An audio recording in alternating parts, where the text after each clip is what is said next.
Hello Eklavyans, welcome back to our YouTube channel.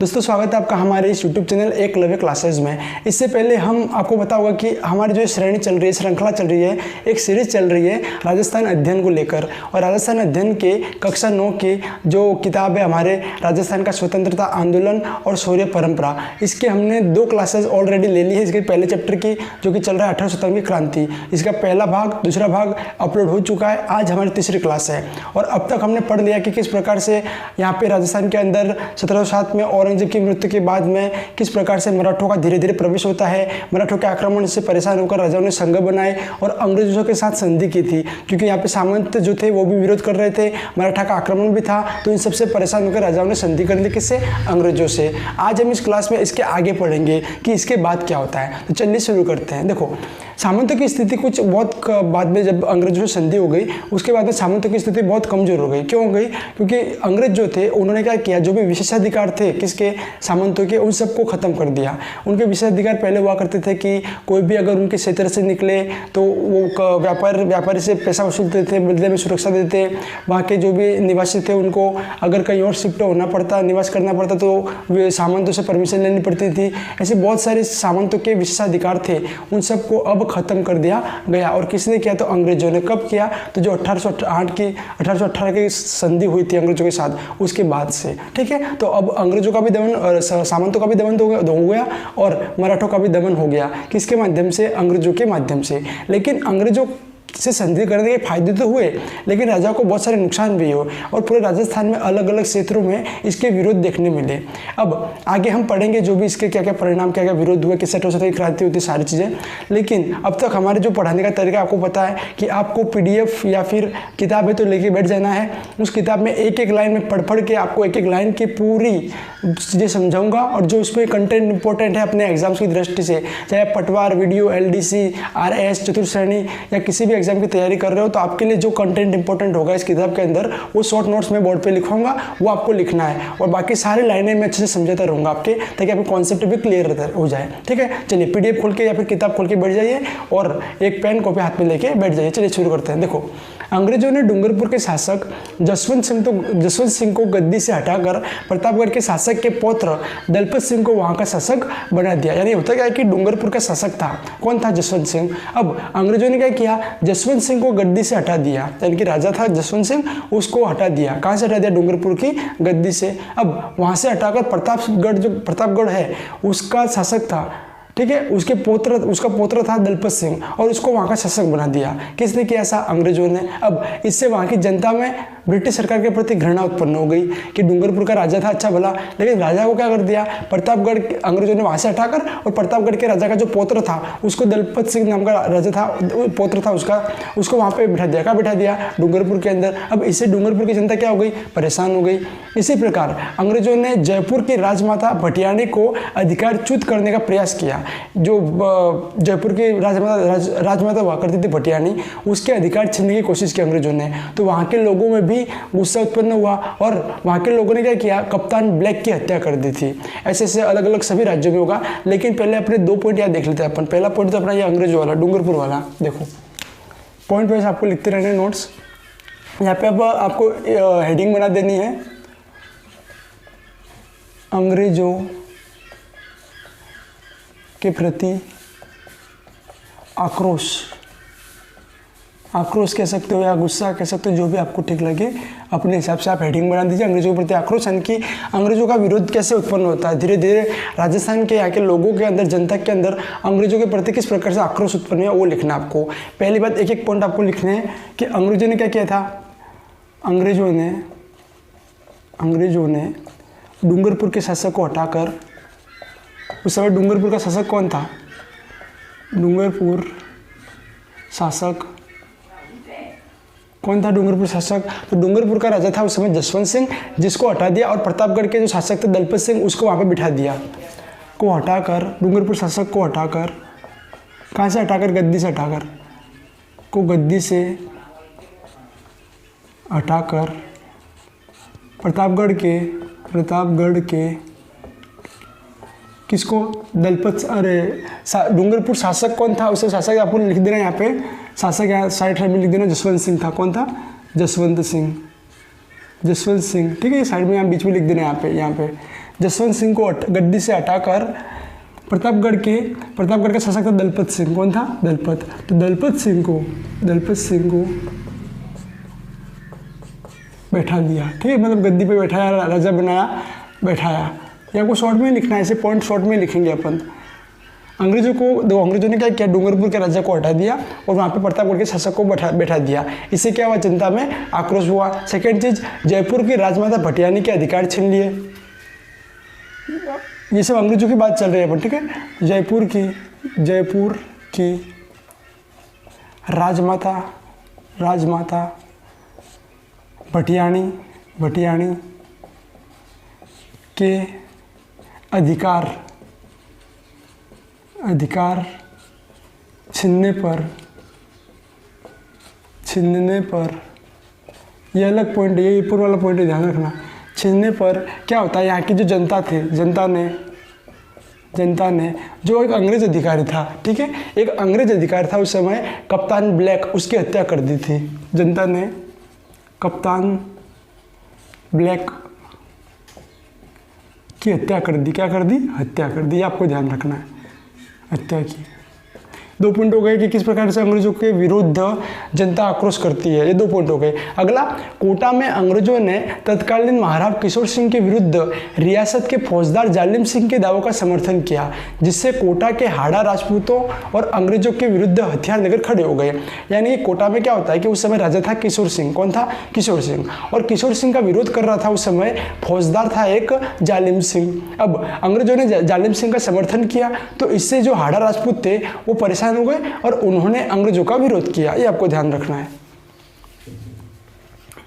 Kota कर दो। कोटा में क्या होता है, कोटा में थे जालिम सिंह। कौन थे? मतलब कोटा में उस समय शासक कौन थे? तो कोटा के शासक थे किशोर सिंह, महाराव किशोर सिंह, ठीक है। कोटा में राजा कौन थे? राजा थे किशोर सिंह। जबकि वहाँ का देखो, वहाँ पे एक फौजदार था। फौजदार कौन था? तो फौजदार था आपके जालिम सिंह। अब इन दोनों के बीच में क्या होती है, इन दोनों के बीच में जब सत्ता को लेकर संघर्ष हो रहा था, तो उस समय अंग्रेजों ने इसका समर्थन कर दिया। किसका? इसका। अंग्रेजों ने समर्थन किसका समर्थन किया? इसका समर्थन कर दिया, फौजदार जालिम सिंह का। तो इससे क्या होता है, कोटा की जनता वहाँ भड़की, कोटा की जनता भड़क उठी और उन्होंने भी हाड़ा राजपूतों ने इसका विरोध किया। किसका विरोध किया? अंग्रेजों का। ये आपको ध्यान रखना है। अब अलवर और भरतपुर रियासत में अंग्रेजों ने हस्तक्षेप कर वहाँ अवयस्क राजकुमार को गद्दी पर बैठा दिया, क्योंकि शासक के अवयस्क होने की स्थिति में अंग्रेजों को राज्य के प्रशासन पर अपना नियंत्रण स्थापित करने का अवसर मिल गया। अलवर और भरतपुर में क्या होता है कि वहाँ के राजकुमार जो थे वो अवयस्क थे, यानी कि उनकी इतनी उम्र नहीं थी कि वो राजा बन पाए। इसलिए वहाँ के मतलब अलवर और भरतपुर रियासत में क्या हुआ कि अंग्रेजों ने हस्तक्षेप कर दिया। वहाँ जो राजा थे उनको वहाँ से हटा दिया और जो अवयस्क राजकुमार थे, जिनकी उम्र बहुत कम थी, राजा बनने के लायक नहीं थे, उनको वहाँ पे गद्दी पे बिठा दिया। ठीक है, ऐसा क्या हो गया? क्योंकि जो अंग्रेज थे वो राज्य के प्रशासन पर अपना नियंत्रण स्थापित करना चाहते थे, कि वो चाहते थे कि अलवर और भरतपुर के अंदर उनका नियंत्रण स्थापित हो जाए। ये आपको ध्यान रखना है। अंग्रेज ने क्या क्या किया था जिसके कारण विरुद्ध हुआ, वो देखो। अलवर व भरतपुर में अल्प वयस्क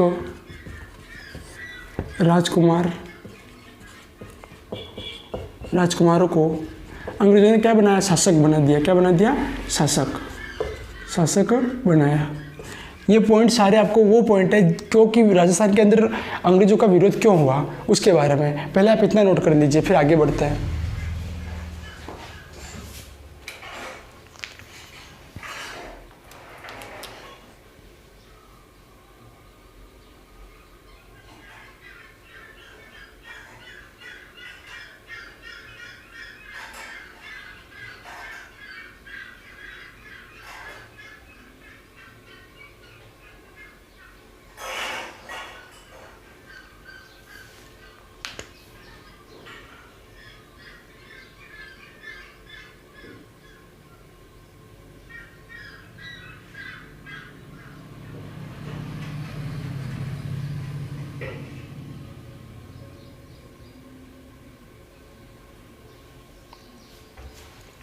अब लास्ट में एक और पॉइंट आपको इसमें लिख लेना है कि जोधपुर के जो महाराजा थे मानसिंह, जोधपुर के महाराजा मानसिंह भी ब्रिटिश सरकार के घोर विरोधी थे। उनके प्रयत्नों से अन्य रियासतों में भी ब्रिटिश सत्ता के विरोध असंतोष पनपने लगा। यहाँ पे जोधपुर के एक राजा हैं, मारवाड़ के राजा, उनका नाम है मानसिंह, और मानसिंह ब्रिटिश सरकार यानी कि अंग्रेजों का घोर विरोध करते थे। उनसे उनकी बनती नहीं थी और उनसे प्रभावित होकर, मानसिंह से प्रभावित होकर राजस्थान के अन्य राजाओं ने भी अंग्रेजों का विरोध किया था। ये आपको ध्यान रखना है। तो एक पॉइंट और लिख देना है कि जोधपुर नरेश, जोधपुर राजा कौन थे? मानसिंह। जोधपुर राजा मानसिंह अंग्रेजों के घोर विरोधी थे। क्या थे? घोर विरोधी।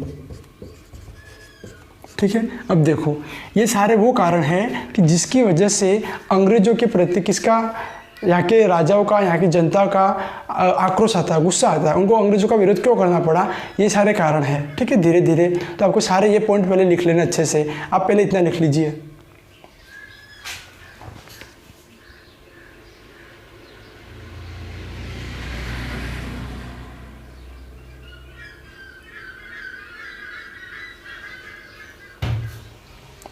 चलो, ये तो कुछ मेन पॉइंट हो गए कि कहाँ पे हस्तक्षेप किया था और किस प्रकार से आक्रोश हुआ। कुछ और भी पॉइंट आपको ध्यान में रखने, जैसे कि राजनीतिक आधिपत्य करने के पश्चात अंग्रेज सरकार ब्रिटिश भारत की भांति राजस्थान पर भी सांस्कृतिक विजय प्राप्त करने को उत्सुक हो उठी। यानी कि अब राजस्थान के ऊपर अंग्रेजों ने खाली राजाओं को, सामंतों को, यहाँ की जनताओं को परेशान किया था फिलहाल तो, लेकिन धीरे धीरे यहाँ के सांस्कृतिक जो पहलू है, जो संस्कृति हमारी, उसको भी ठोस पहुँचाना उन्होंने शुरू कर दिया। ब्रिटिश सरकार ने सामाजिक सुधार के लिए प्रचलित परंपराओं, रीति रिवाजों और कुरीतियों को समाप्त करने के लिए विशेष कदम उठाए। इनके बाद में अंग्रेजों ने क्या किया, जो यहाँ की हमारी परंपराएं हैं, जो कुरीतियाँ हैं, जो यहाँ की प्रथाएं चल रही है, उनको भी हटाने का प्रयत्न किया। जैसे कि कन्यावध, दास प्रथा, सती प्रथा, ऐसी बहुत सारी यहाँ पे परंपराएं थी जिनको अंग्रेजों ने क्या कर दिया, खत्म करने की कोशिश की। और इससे भी क्या हुआ, जनता के प्रति उनका विद्रोह शुरू हो गया। चलो, अगर आपके यहाँ तक हो गया है तो आगे बढ़ते हैं।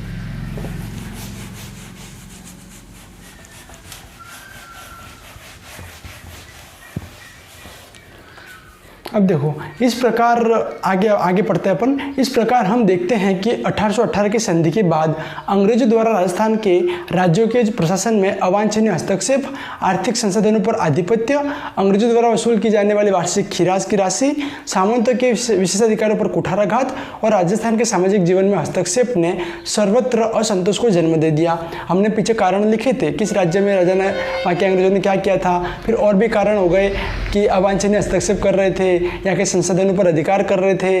इसके बाद में वार्षिक खीराज जो थी अंग्रेजों का, उसके बाद में सामंतों के अधिकार छीनना और सामाजिक यहाँ पे जो संस्कृति हमारी थी उनके साथ खिलवाड़ करना, ये सारे कारण थे कि 1818 की संधि के बाद भी अंग्रेजों के प्रति जनता का आक्रोश हुआ और उसे यहाँ के राजा, सामंत और जनता क्या हो गए, असंतुष्ट हो गए। अब ईसाई मत के प्रचारकों की संदिग्ध गतिविधियों के कारण अजमेर मेरवाड़ा क्षेत्र में यह विचार पनपने लगा कि अंग्रेज हिंदुओं का मतांतरण कर उन्हें जबरदस्ती ईसाई बनाने की कोशिश कर रहे हैं। ऐसी भी बातें फैली कि जो अंग्रेज है, उनके जो यहाँ पे ईसाई मत प्रचारक थे, जो ईसाई धर्म का प्रचार कर रहे थे, उनकी कुछ ऐसी गतिविधियां हो रही थी जिससे यहाँ के अजमेर मेरवाड़ा के क्षेत्र में लोग समझ गए थे कि यहाँ पे जो अंग्रेजों के अधिकारी है वो हिंदुओं को धर्म परिवर्तित करके, हिंदुओं का धर्म बदला के ईसाई बनाने की कोशिश कर रहे हैं। इससे उनमें ब्रिटिश सत्ता के प्रति तीव्र आक्रोश उत्पन्न हो गया।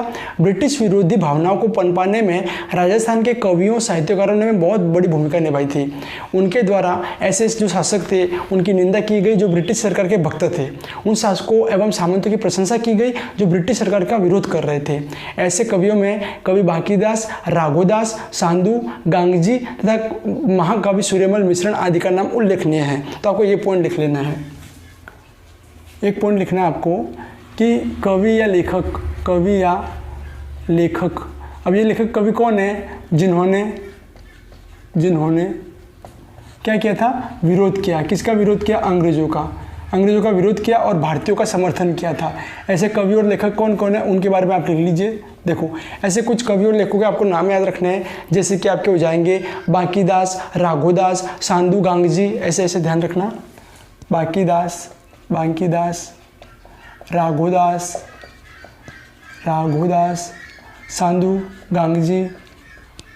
सांदू, गांगजी, ठीक है। ऐसे और एक कह सकते हैं अपन सूर्यमल मिश्रण व सूर्यमल मिश्रण, सूर्यमल मिश्रण, ठीक है, सूर्यमल मिश्रण।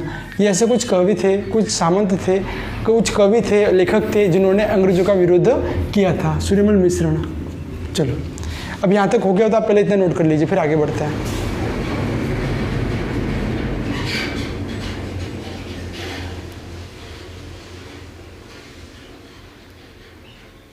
चलो अब आपके यहाँ तक हो चुका है, तो अब हमको एंट्री करनी है राजस्थान में 18 शताब्दी की क्रांति।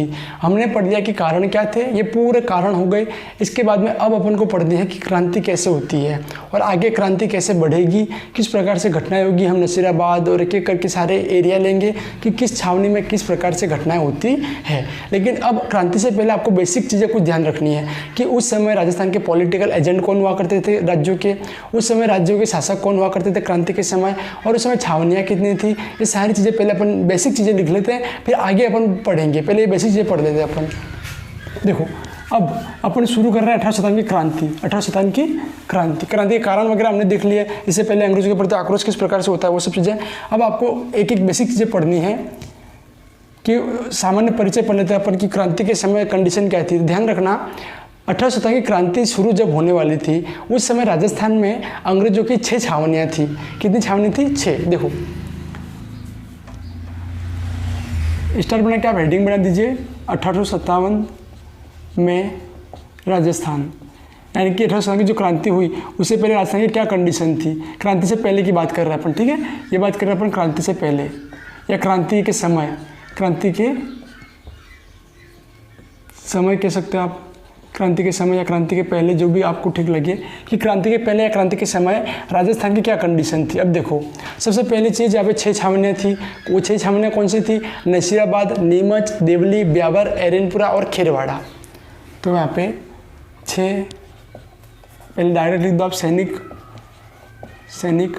छावनियाँ, सैनिक छावनियाँ। अब सैनिक छावनी क्या होता है कि अंग्रेजों के क्या करते थे, वो अपने अपने टुकड़ियाँ बिठाते सैनिकों की, कि वो राज्यों के अंदर राजस्थान के शासकों को, यहाँ के लोगों को नियंत्रित करने के लिए कुछ सैनिक अपने अपने नियुक्त करके सैनिकों की भर्ती करवा के सैनिक रखा करते थे कि जरूरत पड़ने पर ये सैनिक वहाँ की जनता का विद्रोह दबा दे, ऐसे करके। तो वही टुकड़ियाँ जो थी सैनिकों की, वही छावनियाँ कहलाती थी। अब अंग्रेजों की जो सैनिक छावनियाँ थे वो 6 थी। 6 कौन सी थी? तो नसीराबाद, नीमच, देवली, ब्यावर, एरनपुरा और खेलवाड़ा, ठीक है। तो सैनिक छावनियाँ थी 6 थी। अब 6 कौन सी थी तो आपको ध्यान रखना। एक तो थी नसीराबाद, कौन सा बाद? नसीराबाद, ठीक है। एक थी नीमच, एक थी ब्यावर, एक थी देवली।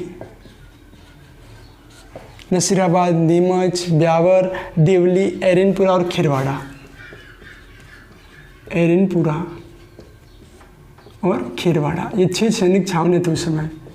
खेरवाड़ा, ये 6 सैनिक छावनियाँ थी। अब देखो इन सब छावनियों में लगभग 5000 सैनिक थे। कितने? 5000 सैनिक थे, किंतु किसी भी छावनी में कोई अंग्रेज सैनिक नहीं था, ये आपको ध्यान रखना है। देखो अब ये जो छावनियाँ हैं इसमें 5000 सैनिक है, 5000 सैनिक, 5000 सैनिक है हर छावनी में, सब में नहीं, हर प्रत्येक में, हर छावनी में 5-5 हज़ार सैनिक है। लेकिन पहला पॉइंट तो ये, लेकिन कोई भी अंग्रेज सैनिक, यहाँ पे कोई भी एक भी सैनिक अंग्रेज सैनिक नहीं है, सभी के सभी भारतीय है। क्या है? भारतीय है, यानी एक भी अंग्रेज सैनिक नहीं है, यानी कि सभी से सभी क्या है? भारतीय सैनिक है। ये आपको ध्यान रखना है। अब देखो अब अपन लेकिन उस समय जो ये छावनियाँ थी उस समय 30 अंग्रेज अधिकारी थे। यहाँ पे ये देखो सेना है कितनी? 6 छावनियाँ हैं, 5-5 हज़ार सब में है, 5-5 हज़ार सब में छावनियों में 5-5 हज़ार सैनिक, यानी कि 6-5 30 हज़ार सैनिक हो गए। लेकिन 30 हज़ार सैनिकों में कहीं पर भी एक अंग्रेज सैनिक नहीं था, वहाँ से केवल 30 अंग्रेज अधिकारी थे। ये आपको ध्यान रखना है। तो यहाँ पे एक पॉइंट और लिख देना है, 30 अंग्रेज अधिकारी थे, लेकिन सैनिक एक भी नहीं थे, अंग्रेजी सैनिक एक भी नहीं थे, सभी के सभी भारतीय थे अधिकारी। ठीक है, अंग्रेज अधिकारी कितने थे? 30 थे। अब आप इतना लिख लीजिए, इसके बाद हम पॉलिटिकल एजेंट कौन कौन थे, शासक कौन कौन थे वो लिख लेते। पहले आप इतना नोट कर लीजिए।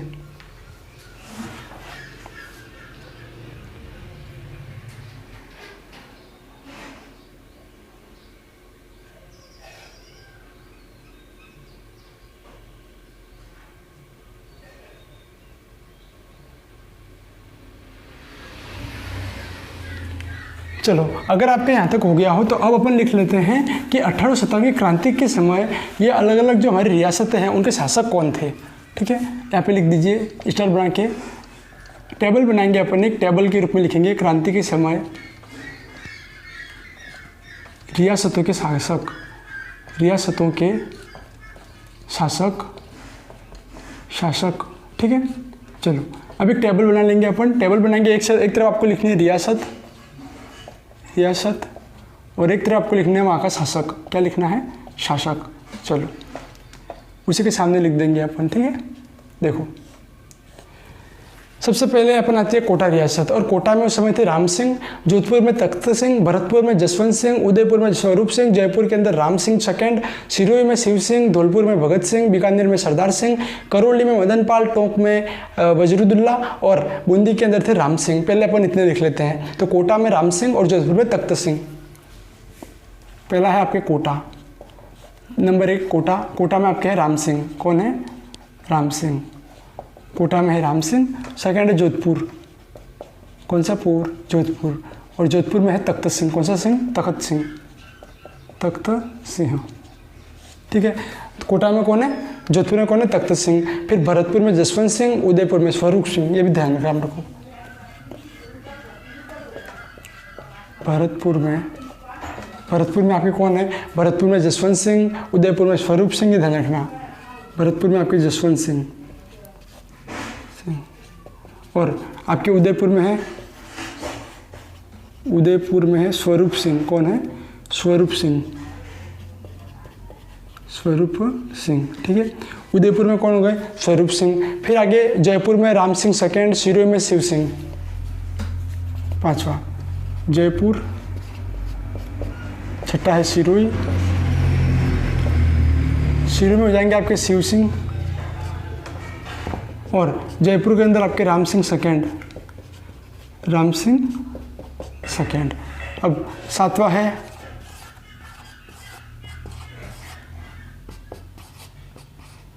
देखो 7वां हो जाएंगे आपके।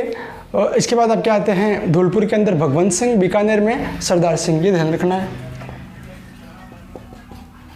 धौलपुर में है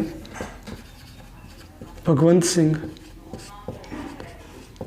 ठीक है, फिर धौलपुर के बाद आपके आ जाएंगे करौली के। धौलपुर के बाद आ जाएंगे बीकानेर में सरदार सिंह और करौली में मदन पाल। बीकानेर में सरदार सिंह। फिर करौली, कौन सी रोली? करौली में कौन है? मदन पाल। कौन सा पाल? मदन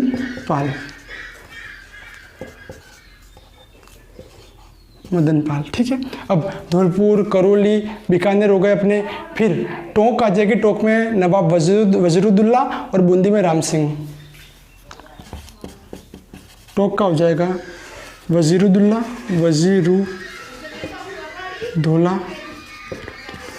और जो टोंक के अंदर वजरुद्दौला हो जाएगा और बूंदी में आपको हो जाएगा राम सिंह।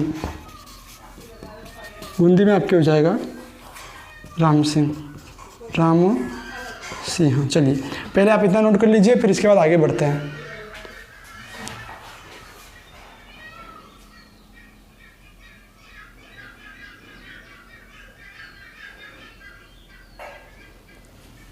अब 11 रियासतें हमने लिख ली हैं। बूंदी में हो गए अपने राम सिंह। फिर अलवर आएगी विनय सिंह, जैसलमेर में रणजीत सिंह, झालावाड़ में पृथ्वी, प्रतापगढ़ में दलपत सिंह, बांसवाड़ा में लक्ष्मण सिंह और डूंगरपुर में जाएंगे उदय सिंह। पहले अपन इतना लिख लेते हैं। 11 के बाद आती है अपनी 12वीं। यहाँ पे 12वीं रियासत है। 12वीं है अलवर के अंदर विनय सिंह और जैसलमेर में रणजीत सिंह। अलवर में है विनय सिंह और जैसलमेर में है रणजीत सिंह। जैसलमेर में कौन जाएंगे? रणजीत सिंह। ठीक है, अब 14वां, 15वां, 16वां, 17वां। ठीक है, आगे देखो। अब इसके बाद में आ जाएंगे झालावाड़ के अंदर पृथ्वी सिंह। कौन आ जाएंगे? झालावाड़ में कौन है? पृथ्वी सिंह। ठीक है, झालावाड़ के अंदर हो गए पृथ्वी सिंह। फिर प्रतापगढ़ में दलपत सिंह, बांसवाड़ा में लक्ष्मण सिंह और डूंगरपुर में उदय सिंह। प्रतापगढ़ लक्ष्मण सिंह। प्रतापगढ़ के अंदर दलपत सिंह, दलपत सिंह। फिर बांसवाड़ा के अंदर यहाँ पे आ जाएंगे आपके, बांसवाड़ा के अंदर हो जाएंगे आपके लक्ष्मण सिंह, और डूंगरपुर में उदय सिंह, लक्ष्मण सिंह। और जो डूंगरपुर है यहाँ पे हो जाएंगे उदय सिंह। कौन हो जाएगा? उदय सिंह। तो ये हो गए कि वहाँ की रियासतें कौन सी थी राजस्थान में उस समय, और रियासतों के शासक कौन थे, ये सारे हो गए। अब आप इतना नोट कर लीजिए। फिर आगे अपन लिखते हैं पॉलिटिकल एजेंट कौन थे उस समय।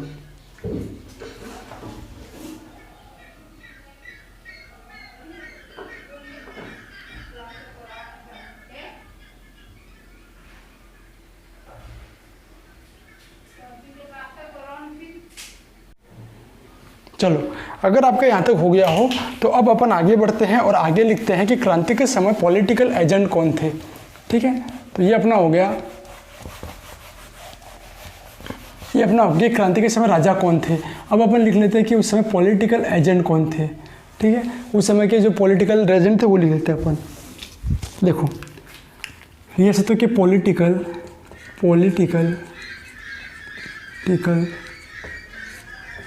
एजेंट, पॉलिटिकल एजेंट, ये आप हेडिंग डाल दीजिए, या शासक की जगह अपन लिख लेते हैं पॉलिटिकल, पीए कर देता हूँ, पीए यानी कि पॉलिटिकल एजेंट। यहाँ पे रियासत लिखनी है आपको एक तरफ, और एक तरफ उसका पॉलिटिकल एजेंट। देखिए, उस समय 5 रियासत थी ऐसी, 6 रियासत ऐसी थी जहाँ पे पॉलिटिकल एजेंट थे।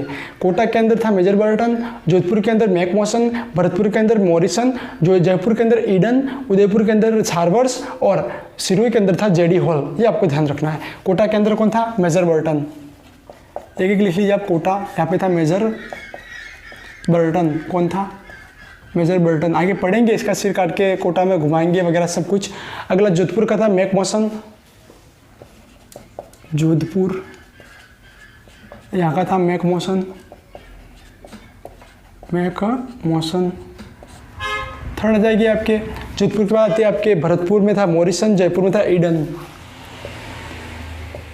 भरतपुर में था मॉरिसन, और ईडन कहाँ था? ईडन था आपके जयपुर में। फिर पांचवी और छठी। पांचवी आ जाएगी अब उदयपुर। उदयपुर में था सावर्स, और सिरोही में था जेडी हॉल।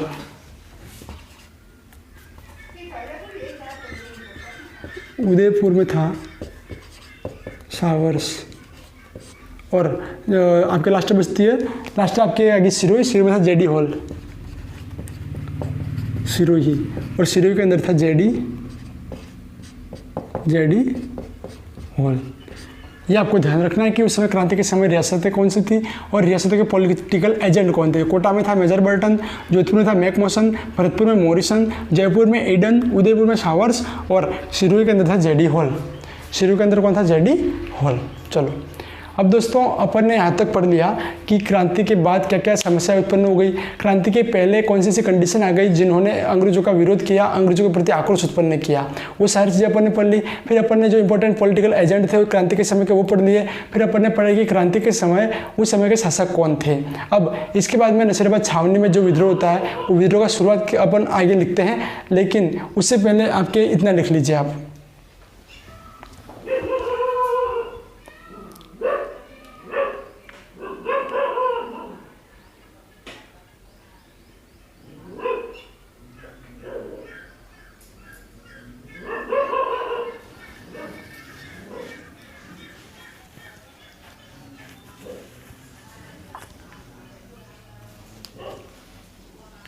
चलो, अगर आपके यहाँ तक हो गया तो अपन एक आज निपटा देते हैं नसीराबाद में क्रांति।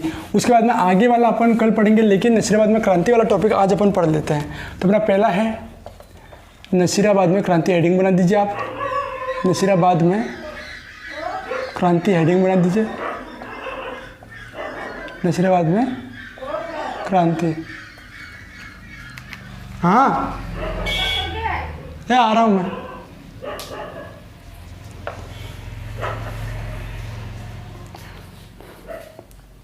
तो दोस्तों आज अपन ने पूरा ये पढ़ लिया है। अब आगे की जो कहानी है वो अपन अब कल पढ़ेंगे, अगली वीडियो में पढ़ेंगे।